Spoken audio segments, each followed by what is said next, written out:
We are from group 3, consists of me, Najiha, and Aimi. Today we will present about momentum and impulse. Okay, so this is my map of what we will learn today. So we will learn about momentum, impulse, conservation of linear momentum, which has collision. Under collision, we have elastic collision and inelastic collision. Okay, so we move to the first topic which is momentum. Momentum defined as the product of mass and the velocity. So this is the formula. If you can see, the arrow of momentum and the velocity is the same. So the direction of momentum is the same as the direction of the velocity. Momentum is vector quantity. Okay, what is vector quantity? Vector quantity is physical quantity which has both magnitude and direction. Okay, magnitude and direction is I'll give you an example. For example, 4 km to the west. 4 km is magnitude. To the west is direction. So momentum has both magnitude and direction. The SI unit for momentum is kgms -1 and or Newton second. And next is impulse. Impulse defined as the product of force and the time interval. Impulse is also vector quantity which has magnitude and direction. Direction of impulse is the same direction as the force on the object. The SI unit for impulse is Newton second or kgms -1. Okay, so this is the graph force against time. So impulse can be determined from the graph F against time. So if you can see here, this is the graph. So we can determine the impulse from this graph. How you determine the impulse from this graph? Is it the area? Area under the graph. Yes, area under the graph. Yeah. So area under graph ST is impulse. Yes. Okay, next definition of impulse force. Okay, impulse force defined as the rate of change of momentum in a reaction. The force acting on a body for short interval time is called impulsive force. For example, this boy. Okay, when he hit the tennis ball using racket, it will produce impulsive force. So in our daily life, there's a lot of things that we can define as impulsive force. So this is the formula how we can find impulsive force. F equal to mv minus mu over t. So where this formula come from? Okay, this formula come from this. F equal to ma.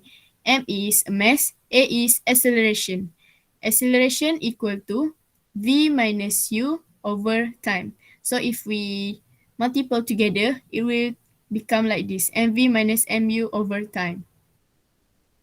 Okay, apa lagi contoh apa lagi contoh impulsive force in our daily life yang senang awak nak relate? Yang lain pun boleh share juga kalau you ada idea. Contohnya macam apabila berlaku pelanggaran, ya. Bila berlaku pelanggaran, let's say kereta melanggar pokok ataupun tiang elektrik ke apa ke, ya. So, T kecil yang kat bawah tu adalah masa pelanggaran, ya.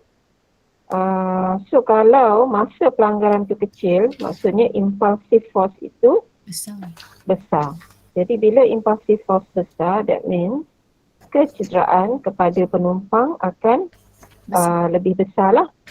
Sama juga kes macam kalau awak jatuh, ya, kalau awak jatuh ke atas jalan raya katakan ya.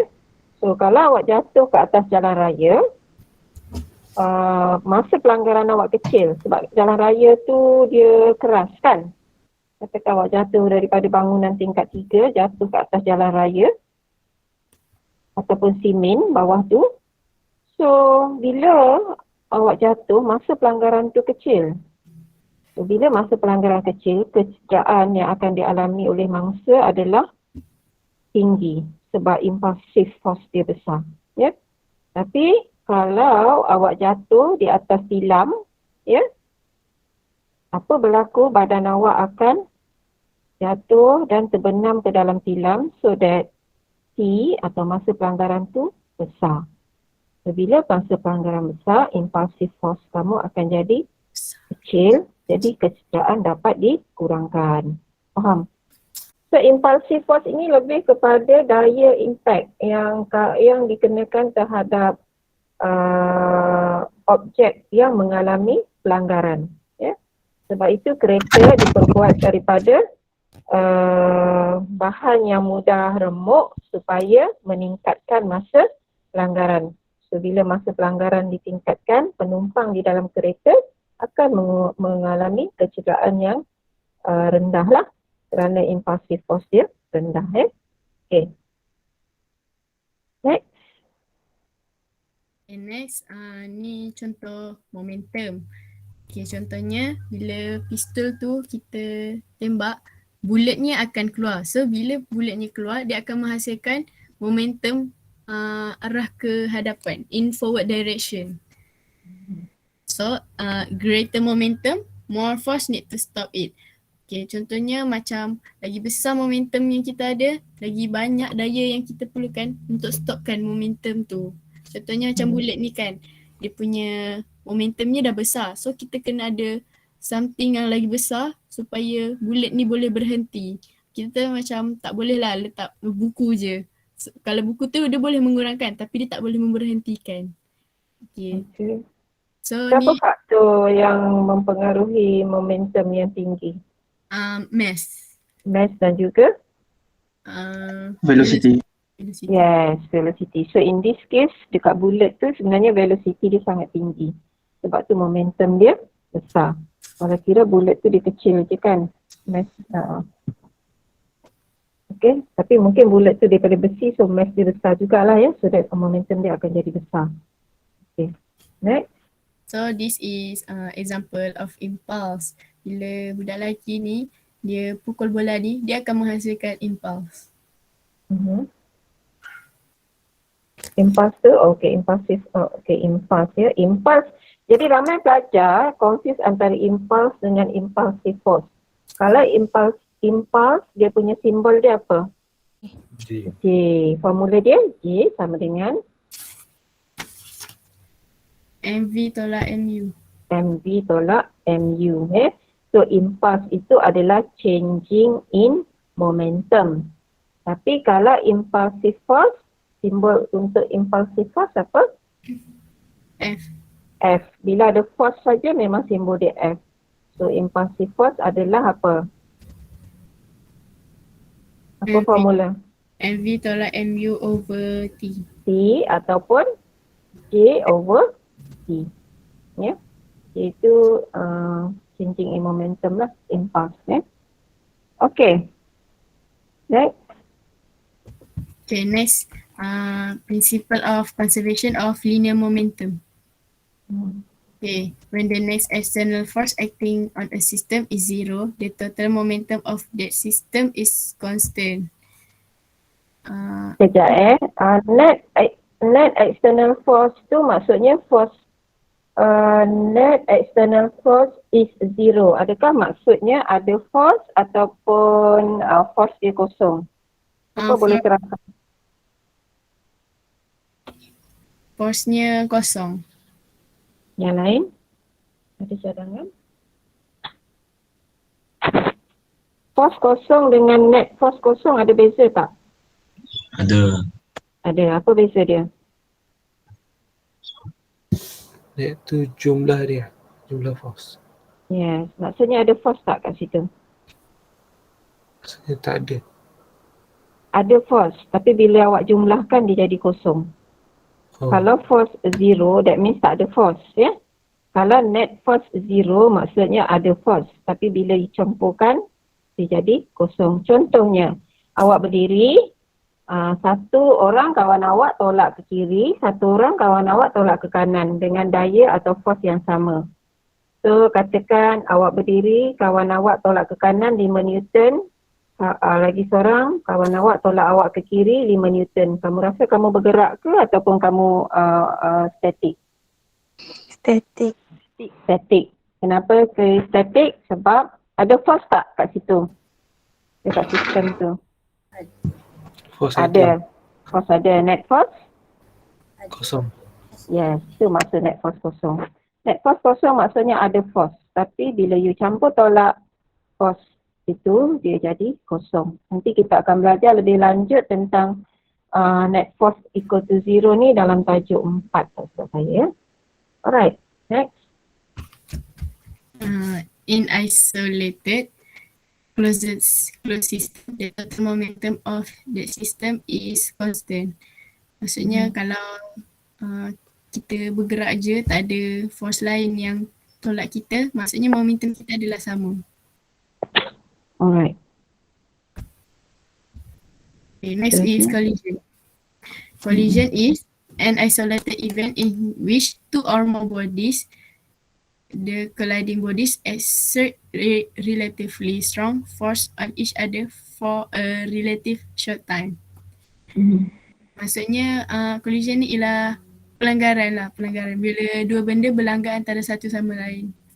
Okay, momentum is conserved for any collision. So apa-apa pun collision yang berlaku, momentum ni is conserved, diabadikan.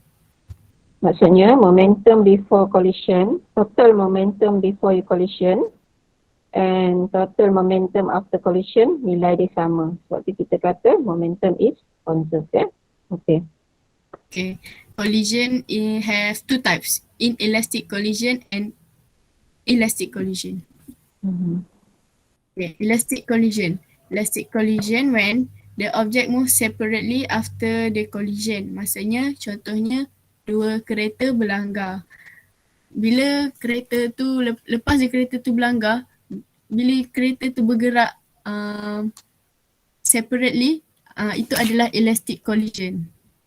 So, total momentum and total kinetic are conserved. Tapi total momentum dengan kinetic ni are conserved, ada syaratnya. Syaratnya bila total kinetic energy before collision equal to total kinetic energy after collision. Maksudnya sebelum pelanggaran dengan lepas pelanggaran dia punya total energy, kinetic energy ni sama, baru kita boleh cakap total kinetic ni are conserved. Tapi kalau dia punya totalnya tak sama sebelum dengan selepas pelanggaran tu, kita tak boleh cakap dia punya total kinetic are conserved. Okay. So, inelastic collision. Inelastic collision ni bila dua kereta berlanggar antara satu sama lain, lepas pelanggaran tu dua kereta tu gerak sama-sama. Itu ialah inelastic collision. So, inelastic collision, total momentum is conserved, tapi total kinetic energy is not conserved. Itulah yang okay, betul. saya cakap Kemudian tadi. kita nak betulkan sikit. Untuk elastic and inelastic collision, biasanya elastic collision they move separately and inelastic collision they will stick together, tapi tak semestinya, ya. Okay. Ada juga case untuk inelastic collision, they move separately but their total kinetic energy conserved, that means they are elastic lah, ya. Jadi tak semestinya they stick together tu inelastic. Ya, okay.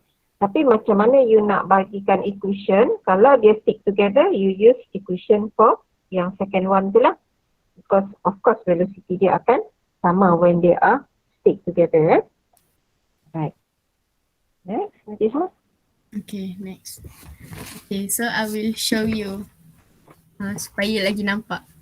Okay, contohnya makcik ni. Kalau elastic collision, makcik ni langgar pakcik ni. So pakcik ni bergerak ke depan, baru makcik ni ikut. Itulah elastic collision.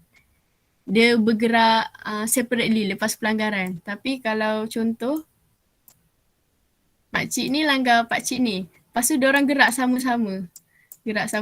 Itu ialah inelastic collision. Okay. Tapi tak semestinya tau. Ingat tak semestinya. Mestinya. Inelastic collision tu dia stick together Biasanya.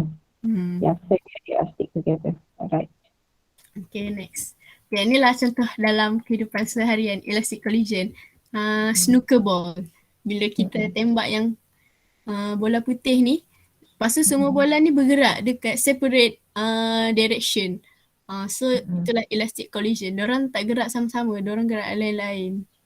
So yang untuk kes bola ni, ini adalah contoh yang paling baik kalau you nak imagine tentang collision in two dimension. Sebab dia akan bergerak pada direction yang berbeza. So dia boleh jadi bergerak dalam two dimension. Ya, nanti kita akan belajar yang tu. Okay, lagi. So this is inelastic collision lah. Bila lori ni langgar kereta ni, kereta ni naik pula kat lori ni. Lepas tu diorang gerak sama-sama. Itulah inelastic collision. Diorang gerak sama-sama. Okay, the end. Okay. Alright. So ada soalan tak? Thank you. Thank you Najiha and Aimi. Nice presentation, a nice PowerPoint and good presentation ya. Soalan untuk impulse ya. So ini adalah contoh soalan untuk momentum and impulse ya. Jadi untuk case momentum and impulse dan juga collision ni, apa yang penting ialah kita kena buat convention of direction ya. Jadi kalau objek itu bergerak ke kanan, convention kita positif. Dan kalau dia bergerak ke kiri, convention kita negatif. Tapi tak semestinya ke kanan tu wajib positif, ke kiri wajib negatif. Kalau you nak buat ke kiri positif, that means ke kanan akan jadi apa? Negatif lah. So kita tengok ada dua one tennis ball, they strike the wall, ni wall, and then with the speed is 100 meter per second, and after that they bounces off with the speed of 70 meter per second in opposite direction ya. So soalan dia calculate initial and final momentum. So you tahu initial momentum is mu kat sini and final momentum is mv sini. So mass dia sama Okay. So inilah, tak ada masalah lah. Tapi because final velocity dia in opposite direction, you kena letaklah tanda negatif kat sini. So you akan dapat nilai dia negatif 14 ya. Okay, kemudian dia tanya what is the impulse delivered to the ball. So impulse kita tahu is changing in momentum. So kalau changing in momentum, dia must be final momentum minus initial momentum. So impulse ialah J ataupun delta P. So final momentum awak negatif 14 tolak 20, so you dapat negatif 34 Newton per second. So bila you dapat negatif, kamu tahu bahawa direction dia to the left ya. Okay. And then dia nak cari apa? Seterusnya dia nak cari impulsive force. So bila kata impulsive force, that means F lah ya. So F kita tahu formula dia mv tolak mu over T. So T tu adalah contact time of collision, masa pelanggaran. Or contact of the ball with the wall. So di sini dia bagi ms. Ms ni maksud dia millisecond. So kalau milli maksudnya 10 darab 10 negatif 3. So this is the question lah. Kita nak cari apa? F kan. So F sama dengan J over T. J dia negatif 34 bahagi dengan masa dia. So dia dapat negatif 3400 Newton. Ya. So bila J negatif, F negatif ya. Arah impuls mesti sama arah dengan impulsive force. So when you get negative, that means actually the direction is opposite. Ya. Okay. Kemudian kita tengok example 3.1.2. So dalam example ni kamu ada graf F against T. So kalau kita tengok T ni awak kena tengok hati-hati ya, masa tu. Kalau dia bagi second tak ada masalah, tapi kalau dia ada M kecil ni maksudnya millisecond. Sebab apa untuk T biasa millisecond? Because masa pelanggaran ni sangat pendek jadi dia dia langgar kemudian dia bounce balik Okay. Alright, so dia kata impulse delivered to the ball. So how to get the impulse bila you ada graph F against T, that means area under the graph Okay. Then soalan yang kedua, velocity of the ball after being struck. That means you nak cari V final dia. Kita tahu velocity initial dia ialah 0 Okay, so now kita tengok. Untuk soalan A tadi, velocity under the graph, area under the graph is half kali dengan tinggi kali dengan jarak dia. So, ni half kali dengan 18 kali dengan jarak horizontal 1.8 tolak 0.2 millisecond. Millisecond you kena darab 10 negatif 3.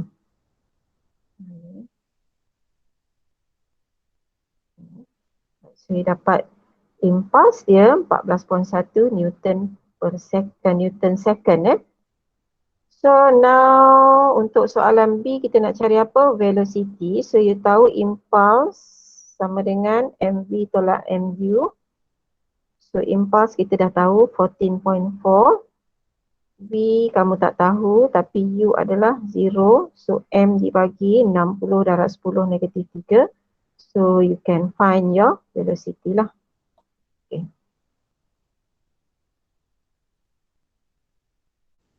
Now kita tengok example 3.2.1.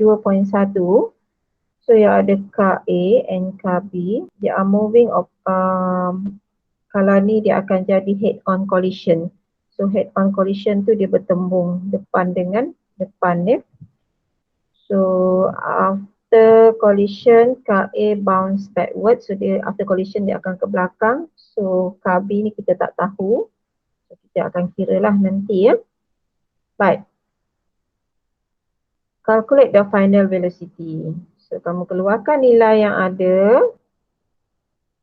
MA dia adalah 250 kg, MB dia 260 UA. Setiap kali you buat soalan, you keluarkan nilai yang diberi ni supaya mudah you all nak masukkan, you substitute dalam equation So when they are not stick together, kita akan pakai equation yang ni. MAUA plus MBUB sama dengan MAVA plus MBVB. Okay.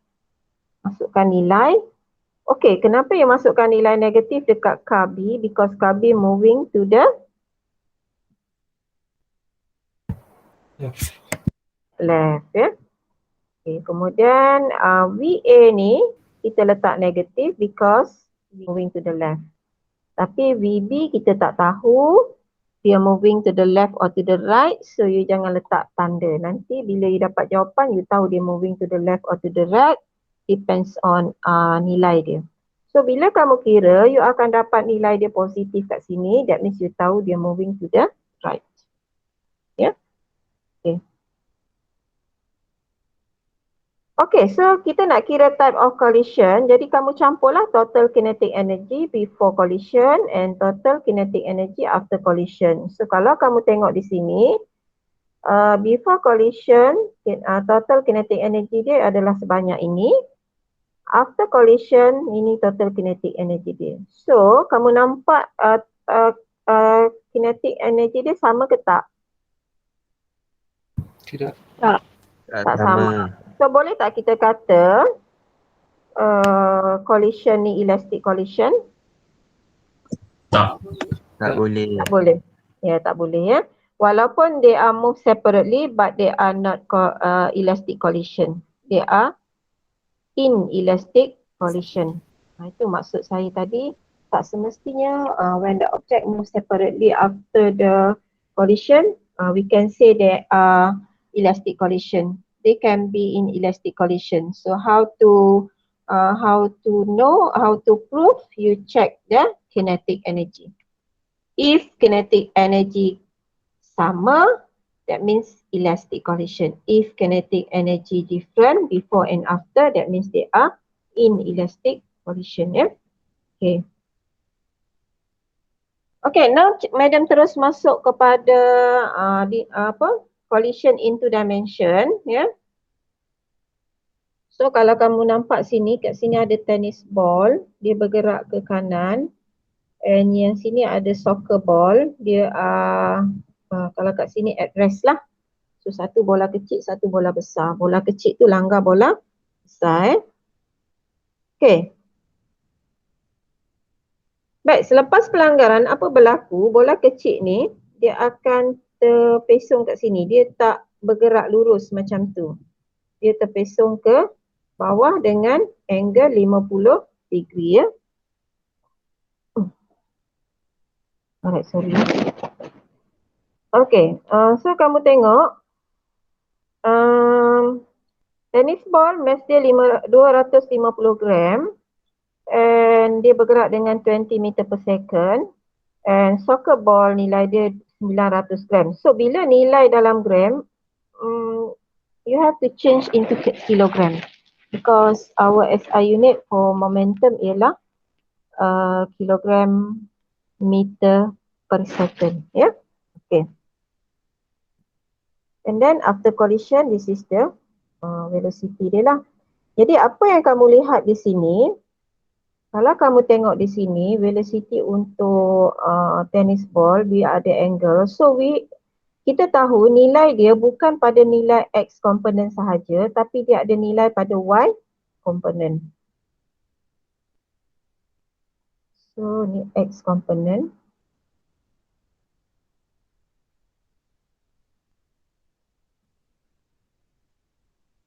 And then ni adalah Y component ya.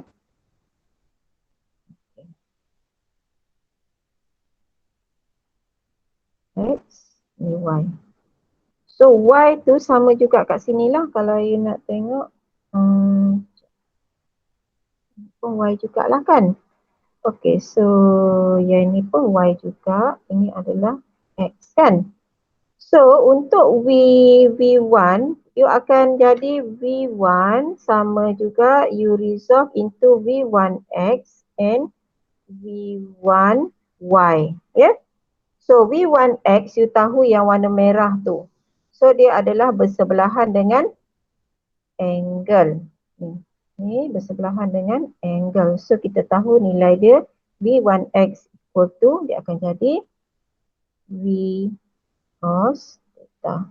Manakala V1Y, you nampak yang ini dia bersentang dengan angle. So dia jadi V1 sin theta. Okay. So kita kena resolve dia. Jadi untuk mencari momentum, so bila you dah ada two dimension macam ni, untuk mencari momentum you kena buat dua equation, satu in X component dan satu in Y component. Okay, so kita tengoklah. Jadi yang ini adalah X component. So total momentum at X component before collision equal total momentum in X component after collision.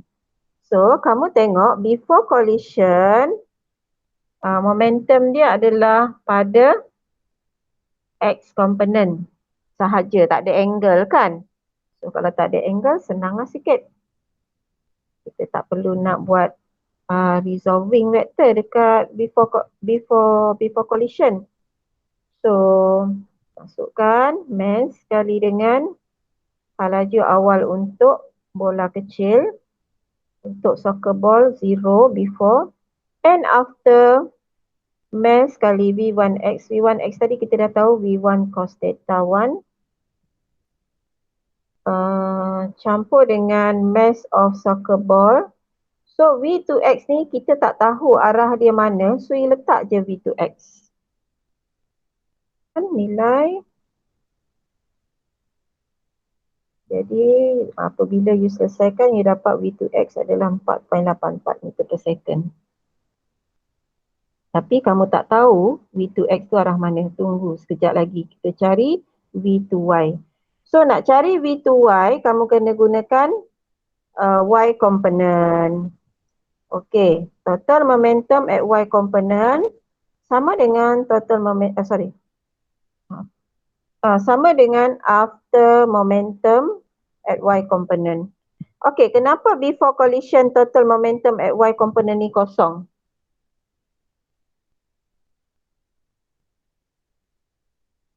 Kenapa? Ya? Dia tak gerak. Apa? Adwa? Medan tak apa dengar. Sebab soccer ball tu tak gerak. Yes, soccer ball tak gerak. Tennis ball bergerak arah mana? Kanan. Kanan. So, kamu nampak tennis ball dia bergerak tapi dia bergerak pada axis apa tu? Axis X sahaja. Tak ada angle. Dia cuma bergerak pada axis X sahaja. So that pada axis Y kosong lah. Ya? Walaupun ada tennis ball bergerak tapi dia bergerak pada axis X sahaja. So total pergerakan pada axis Y tak ada. Kecuali sebelum pelanggaran, tennis ball tu bergerak ni tennis ball 10 meter per second katakan. Ini soccer ball duduk diam-diam. So kalau dalam kes macam ni ada tak Y component before collision? Ada. Ada. Yes, ada. Sebab UX tu kita akan resolve into U ni kita akan resolve into UX and UY. Okay? Right. So in this case kosong. Kemudian you masukkan nilai V1Y tadi tu. Okay, kenapa kita letak negatif kat sini? Negatif 4 sin 50. Kita tengok balik pergerakan untuk bola tenis tadi. Dekat kuadran yang keberapa? Keempat. Yes, bila kuadran keempat nilai Y adalah negatif. Negatif. Okay, so tanda-tanda tu awak kena letak sendiri ya. Kalau tak letak nanti awak punya calculation akan jadi salah. Ya. Jadi letak tanda-tanda ni negatif and then sini kita tak tahu, kita letak je V2Y. So bila you kira you dapat 0.851. Okay, sekarang awak dah nampak ya. Nilai Y, nilai bola soccer tu, nilai V2X dia 4.84. Nilai Y dia 0.851 kan. Jadi nak cari nilai V2 dia macam biasa kita akan buat teorem Pythagoras. So you akan dapat 4.91. Tapi awak rasa arah dia arah mana?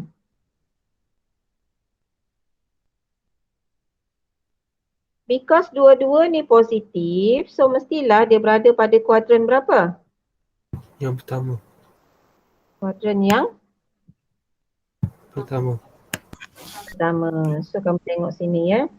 Dua-dua positif, so dia mesti berada pada kuadran di sinilah. So di sinilah bola tu akan bergerak ya. Ini soccer. Yang ini tenis. So bila tenis tu langgar soccer, soccer akan gerak ke macam seolah-olah atas ke mana? West north.